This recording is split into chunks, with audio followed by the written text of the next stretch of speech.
ആ വർക്ക്ഷോപ്പ് വരും. എന്താടി അവന്റെ പേര്? പാതാളം ഷാജി. ആ പാതാളം ഷാജി. അവനെ കൊണ്ട് നന്നാക്കിച്ചു കൊണ്ടുവരാന്ന് പറഞ്ഞ് 1200 രൂപ നിന്റെ പുന്നാരപ്പൻ എന്റെ വാങ്ങിച്ചിട്ട് പോയത്. അതിനെ വന്ന് നന്നാക്കിന്ന് പറഞ്ഞാണല്ലോ കൊണ്ടുവച്ചിട്ട് എവിടെ നന്നാക്കി? എന്തിനാണോ എപ്പോഴും കോക്കിയും കുറച്ചും കൊണ്ടിരിക്കുന്നത്? എനിക്ക് അറിഞ്ഞൂടാ. സാറ് പള്ളിയോർക്കം കഴിഞ്ഞ് എഴുന്നേക്കുമ്പോ പറഞ്ഞേക്ക് മര്യാദയ്ക്ക് നന്നാക്കി കടയിലേക്ക് കൊണ്ടുവരാൻ. അല്ലാതെ പടി ചവിട്ടിയാൽ അവനെയും അവന്റെ മറ്റേ പാതാളത്തിനെ ചവിട്ടി താത്തു ഞാൻ ഒറിജിനൽ പാതാളത്തിലേക്ക്. ആ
എന്താടി അവിടെ? ഞാനല്ല, ഏട്ടൻ കട്ടിലിന്ന് വീണതാ. എന്താടി, എന്താ പറ്റി? അത് സ്വപ്നം കണ്ടതാ. നിനക്കും വെച്ചിട്ടുണ്ട്. പേടിപ്പിച്ച് കളഞ്ഞല്ലോ. ഞാനും പേടിച്ചു പോയമ്മ വീണപ്പോ. കണ്ടടം തെണ്ടി അടന്ന് നേരം കേട്ട നേരത്തെ വന്ന് കിടന്നിട്ടാ ദുസ്വപ്നങ്ങൾ കാണണേ. ദുസ്വപ്നൊന്നുമല്ല. കുളിച്ചു വന്നെല്ലാം കഴിക്കുന്നേ. പല്ലിയേക്കണ്ടേ? നീ സ്കൂളിൽ പോവാ? പ്രകാശൻ സാറ് ഇന്നും കിണറ്റി വീണല്ലേ? കിണറ്റിലാ? പൊന്നൂന്ന് വിളിക്കുന്ന ഞാൻ കേട്ടു. അതെ, പൊന്നുച്ചിച്ചോട് പറഞ്ഞോ? പറഞ്ഞില്ലല്ലേ? പിന്നെന്തിനാ ചെലപ്പൻ ചേട്ടനെ കൊണ്ട് ലീവ് എടുപ്പിച്ചിട്ട് വെളുപ്പാങ്കാലത്ത് ഞാൻ ഒരുങ്ങിക്കെട്ടി പോയത്? ദേ, മനസ്സിലുള്ളത് ഇനിയും തുറന്നു പറയാണ്ട് ഇങ്ങനെ കിണറ്റി ചാടിയൊന്നും സ്വപ്നം കണ്ടുകൊണ്ട് നടന്നോ? ഒടുക്കം വല്ലവനും വന്ന് കെട്ടിക്കൊണ്ടു പോകുമ്പോ താടിയും വളർത്തി ശോകഗാനവും പാടി നടക്കാം. എന്നാ ഞാൻ സത്യം പറയട്ടെ. എന്റെ ഹൃദയത്തിന്റെ പേഴ്സിൽ ഞാൻ ഒളിപ്പിച്ചു വെച്ചിരുന്ന ആ സ്വപ്ന ചിത്രം ഞാൻ ഇന്ന് അവളെ തുറന്ന് കാണിച്ചു. എന്നിട്ട് ആ സ്വപ്ന ചിത്രം എന്റെ ആൽബത്തിൽ ഒട്ടിക്കണം എന്ന് പറഞ്ഞിട്ട് അവള് നെഞ്ചോട് ചേർത്ത് കൊണ്ടുപോയി. ഈശ്വര, സത്യാണോ ഞാൻ കേൾക്കുന്നേ? സത്യം കൂട്ടാ. ഈ യമണ്ടന്റെ അച്ഛനാണ് സത്യം. എന്നാ എനിക്കൊരു 10 രൂപ തരണം. അതിന് ഏട്ടന്റെ ഇന്നത്തെ പോക്കിൽ എല്ലാ കാര്യങ്ങളും തുറന്നു പറഞ്ഞ് സക്സസ് ആവാണെങ്കിൽ ഞാനൊരു പുഷ്പാഞ്ജലി നേർന്നിട്ടുണ്ടായിരുന്നു. പുഷ്പാഞ്ജലിയൊക്കെ നാളെയും കഴിക്കാലോ. ഈശ്വരനോട് കടം പറയരുത് കേട്ടോ. നിന്നോട് കടം പറയാലോ. എന്തൊക്കെ കള്ളത്തരടാ നീ കാണിക്കുന്നേ? എന്താ എന്ത് കള്ളത്തരം? വണ്ടി നന്നാക്കാനെന്നും പറഞ്ഞ അച്ഛനോട് രൂപ വാങ്ങിച്ചിട്ട് ഷാജിയോട് നീ കടം പറഞ്ഞില്ലേ? ആര് പറഞ്ഞു? പിന്നെ ഇപ്പൊ ഇവിടെ ഏത് കടത്തിന്റെ കാര്യ പറഞ്ഞേ? അത് വേറെ. നീ ക്ലാസ്സിൽ പോയി. അത് എന്താന്നറിയാമ? അമ്മ ഇങ്ങോട്ട് നോക്കിയേ. അത് സത്യം പറ, രൂപ വാങ്ങിട്ട് നീ എന്ത് ചെയ്തു? ഷാജിക്ക് കൊടുത്തു. എന്തോ ചെയ്യാൻ വണ്ടി നന്നായി കൊണ്ടുവന്നില്ലേ? കൊണ്ടുവന്നു. കൊണ്ടുപോയതുപോലെ തന്നെ ഉമ്മർത്തോണ്ട് വെച്ചിട്ടുണ്ട്. അയ്യോ, അപ്പൊ യമണ്ട കുറിപ്പ് വണ്ടി കൊണ്ടുപോയിട്ടില്ലേ? ഒറ്റ കീറ് വെച്ചെന്നാലുണ്ടല്ലോ. എന്നെ ഓരോന്ന് പറ്റിച്ച് പണം പിടുങ്ങുന്ന പോലെ അച്ഛനെ പറഞ്ഞ് പറ്റിച്ചാൽ അറിയാലോ. അമ്മ ഞാനൊന്ന് പറയട്ടെ. അവൻ എന്തോ പുതിയ സ്പെയർ പാർട്സ് മേടിക്കണമെന്ന് പറഞ്ഞിട്ടില്ല ഞാൻ കാശ് കൊടുത്തു. എന്നാ മര്യാദയ്ക്ക് വണ്ടി നന്നാക്കിച്ച് കടയിലോട്ട് കൊണ്ടിയല്ലേ. ചുണ്ടി എടുത്തിട്ടാ പോയിരിക്കുന്നെ. പൊട്ടനെ ചെട്ടി ചതിച്ചാ ചെട്ടിയെ ദൈവം ചതിക്കുമെന്നാ പഴമൊഴി. എടി സത്യമായിട്ട് ഞാൻ കാശ് കൊടുത്താന്ന്. അപ്പൊ 1200 രൂപയ്ക്ക് പാതാളം ശരിക്കും കമഴ്ത്തി കാണും. എന്നാ അവന്റെ കടയില് എന്റെ വക ഒരു ഫോട്ടോയും കൂടി തൂക്കേണ്ടി വരും. ഇത് നിലമ്പൂർ അറ്റാക്ക്. ഞാൻ ബൈക്ക് ഓടിച്ചോണ്ട് പോയപ്പോ പട്ടികൾ കുറുകെ ചാടിയതാ. ഞാൻ ഓർത്തില്ല, കന്നിമാസായിരുന്നു. ഇതെന്താ 100ാം ദിവസം? ഹോസ്പിറ്റലിൽ 100 ദിവസം ആഘോഷിച്ച കേസല്ലേ?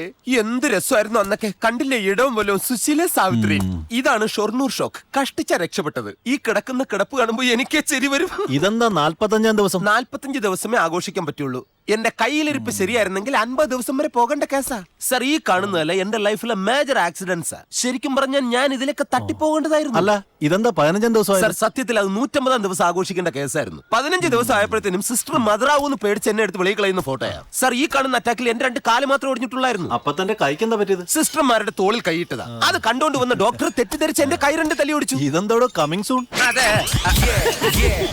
ഇനി വരാനിരിക്കുന്ന ആക്സിഡന്റിന്റെ ഫോട്ടോസ് ഒട്ടിക്കാനുള്ള സ്ഥലമാണിത്. Coming soon. എപ്പോഴാണാവോ ഇനി ഒരു ആക്സിഡന്റ് വരുന്നത്? ഓഹോ, താനെന്തിനാ ഇത്രയും ഫോട്ടോ എടുത്ത് വെച്ചിരിക്കുന്നത്? ഏറ്റവും കൂടുതൽ ആക്സിഡന്റിൽ പെട്ട ഒരാൾ എന്ന നിലയ്ക്ക് ഗിന്നസ് റെക്കോർഡ്സിൽ കയറുക എന്നതാണ് എന്റെ ലക്ഷ്യം. ഇന്നല്ലെങ്കിൽ നാളെ ഈ പാതാള ഷാജി ഒരു ഗിന്നസ് ഷാജിയായി മാറും. ഓക്കെ. ഈ ഫോട്ടോകൾ കണ്ടപ്പോ എനിക്ക് ഒരു കാര്യം മനസ്സിലായി, താൻ ഹെൽമെറ്റ് യൂസ് ചെയ്യാറില്ലെന്ന്. സോറി സർ, എന്റെ ശരീരം മൊത്തം മറയ്ക്കാനുള്ള ഹെൽമെറ്റ് കമ്പനിക്കാർ ഇതുവരെ കണ്ടുപിടിച്ചിട്ടില്ല. എന്നാലും ഞാൻ ഹെൽമെറ്റ് ഉപയോഗിക്കാറുണ്ട്. അത് ബിവറേജസ് ക്യൂ നിൽക്കുമ്പോ മാത്രം. ആൾക്കാർ തെറ്റിദ്ധരിക്കരുത്. ഇനിയും ആക്സിഡന്റ് പ്രതീക്ഷിക്കുന്ന നിലയ്ക്ക് സ്വന്തമായിട്ട് ഹോസ്പിറ്റൽ തുടങ്ങുന്നല്ലേ നല്ലത്. ഇനി ഹോസ്പിറ്റലിൽ പോകേണ്ട കാര്യമില്ല സർ, എന്റെ ശരീരം മുഴുവൻ കമ്പിയല്ലേ. അഥവാ ഇനി ഒടിയാണെങ്കിൽ നേരെ ശ്രീമുരുക വെൽഡിംഗ് വർക്ക്ഷോപ്പിൽ ചെന്നിട്ട് ഇങ്ങനെ വെൽഡ് ചെയ്ത് പിടിപ്പിച്ചാ പോരെ. പിന്നെ എനിക്കൊരു ഒറ്റ ദുഃഖം മാത്രമേ ഉള്ളൂ, കാന്തുള്ള സ്ഥലത്തൊന്നും പോയി നിൽക്കാൻ പറ്റില്ല. അതെന്താ? ശരീരം മൊത്തം കമ്പിയല്ലേ, കാന്ത് അള്ളിയിട്ട് പിടിക്കും എന്നെ. അല്ല, ഈ ആക്സിഡന്റിനൊക്കെ കേസ് കുറെ പറഞ്ഞു കാണുമല്ലോ. സോറി സർ, ഇതൊക്കെ കേസായി മാറിയിരുന്നുവെങ്കിൽ എനിക്ക് വേണ്ടി മാത്രം ഒരു കോടതി തന്നെ തുടങ്ങേണ്ടി വന്നേനെ. പിന്നെ എന്റെ ഭാഗ്യം എന്ന് വെച്ചാൽ പോലീസ് ഡിപ്പാർട്ട്മെന്റിലാണ് അധികവും എന്റെ ശിഷ്യന്മാർ. അവരെയൊക്കെ ഡ്രൈവ് പഠിപ്പിച്ചത് ഞാനല്ലേ. സാർ ഇവിടെ പുതിയതായതുകൊണ്ടാ. ഈ പാതാള ഷാജി എന്ന് പറഞ്ഞാൽ ഡിപ്പാർട്ട്മെന്റിൽ ഫേമസ് അല്ലേ.